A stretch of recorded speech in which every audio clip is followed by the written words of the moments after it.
बेटा श्री सूत जी महाराज सोनकाद 88,000 ऋषि मुनियों को कथा श्रवण करा रहे हैं। धन के अभिलाषी भगवान की कथा सुनते हैं तो उन्हें धन मिलता है।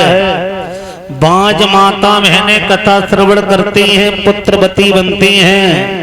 कथा जीवन में मन लगा करके भक्तों कोई श्रवण कर लेता है, जन्म जन्मांतर के पाप नष्ट हो जाते, भूते होनी भी छूट जाती है। सब ऋषि मुनि खड़े हो गए, कहने लगे गुरु आप कह रहे हो कि कथा सुनने से भूते होनी छूट जाते हैं, काऊ की छूट गई कि हाँ, एक कथा आती है पहले ही दिन में आत्मदेव ब्राह्मण की, और आत्मदेव ब्राह्मण का बेटा था जिसका नाम था धुंधकारी, और धुंधकारी की भूते होनी छूट गई थी। गुरुजी हमें आत्मदेव धुंधकारी की कथा श्रवण कराओ।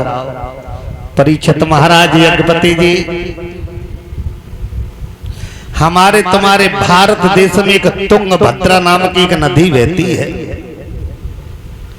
और तुंगभद्रा नदी के किनारे एक छोटा सा कस्बा है जिसका नाम है विजयनगर,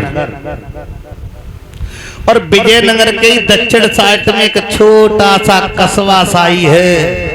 ब्राह्मणों की बस्ती रहती है, ब्राह्मण ही ब्राह्मण रहते हैं, और उस ब्राह्मणों की बस्ती में परीक्षित महाराज एक आत्मदेव महाराज पंडित जी बड़े रहते हैं।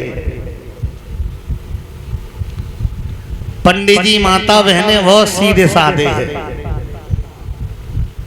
सुबह ब्रह्म मुहूर्त में उठते हैं, स्नान बनाते हैं, सूर्य भगवान को जल चढ़ाते हैं, अपनी पूजा पाठ क्रिया करते हैं, और वेदों का रोजाना मंत्र उच्चारण करते। ये ब्राह्मण का नियम होता है। अगर ब्राह्मण अपनी क्रिया से परिचित रहे, अपना नहा धो करके क्रिया न करे, तिलक बंधन न करे, वेदों का उच्चारण करे, तो वो ब्राह्मण कहने का हक नहीं है उसे। बहुत सीधे साधे पंडित जी ये सेवा करते हैं। उनके घर में एक पत्नी है, माता बहनाओ, पत्नी का नाम है धुंधली।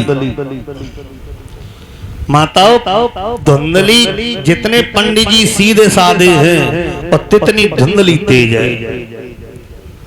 पति की तो बात बिल्कुल मानती नहीं है, पति की बात नहीं मानती है, पति के बताए हुए रास्ते पर चलती है, पति से हमेशा विपरीत रहती है।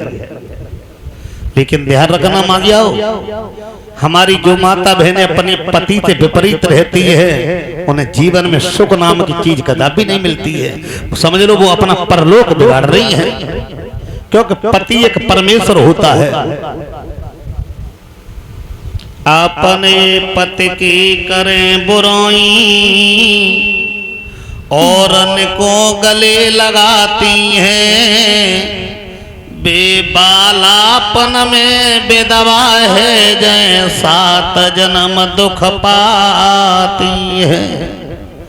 पुत्र और न के मरवाती, बांझ दुनिया में है जाती। पद चलन है पति की, परीक्षित महाराज बात नहीं मानती है। संसार में 2 प्रकार की स्त्रियां होती हैं माताओं, एक तो होती है सुलक्षणी और दूसरी होती है कुलक्षणी।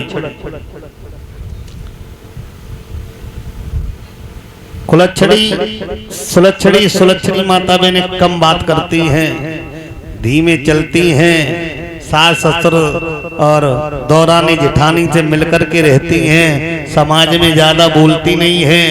नार वही जको चित्त पिया में, पलवर ध्यान न अंत लगा में, डोलत डिगे न बोलत बोले, तन मन धन सब पत में लामे, शैलेंद्र कुमार जा विद समझा में, ऐसी नार अमर पद पावे। ऐसी नार अमर पद की प्राप्ति होता थी, मोक्ष गति प्राप्त हो जाती। और कुलच्छड़ी इनकी तो कुछ पूछो ही मत। पहला नियम तो इनको यही गनता है कि सवेरे 9 बजे तो पहले चारपाई ने छोड़ती। कुलच्छड़ी माता बहनान की बात बता में, दौरानी जेठानी की चलत कहा बे तो खास ससुर की मोछ यो खारे। शैलेंद्र कुमार जा विद समझा में, ऐसी नारित परमात्मई बचावे। तो क्या है? कुलच्छनी है, पति की बात नहीं मानती है। इधर में आत्मदेव पंडित जी के आंगन में माता कोई कमी नहीं है, कमी है तो एक ही है किस बात की कि उनके आंगन में कोई संतान नहीं है, उनके आंगन में कोई संतान नहीं है। महाराज कह रहे कि संतान हो जाती अलग ही है, वैसे मेरी समझ में तो यहां तक आया। आरे चला खबर होए चाचा मोती